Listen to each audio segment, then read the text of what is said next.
د افغان ولسمشر لومړي مرستیال امر کړی چې د کابل پوهنتون د پیښې راوروسته د غفلت په تور نیول شوي پولیس دې په باعزته توګه خوشي شي. هغه ویلي د دې برید په هکله ټول اړخونه نه دي څېړل شوي، ځکه نو باید د وظیفوي غفلت په تور نیول شوي پولیس باید پرېښودل شي.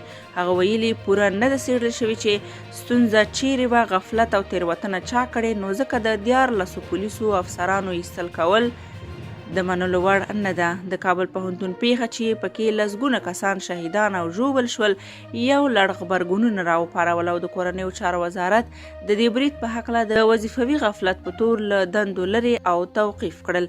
خو اوس تازه د افغان ولسمشر امرالله صالح له لوري د باعزته خوشي کېدلو غوښتنه شوې. دا په داسې حال کې ده چې د کابل د امنیت چارې ښاغلي صالح ته سپارل شوې او دا پیښه رامنځته شوې.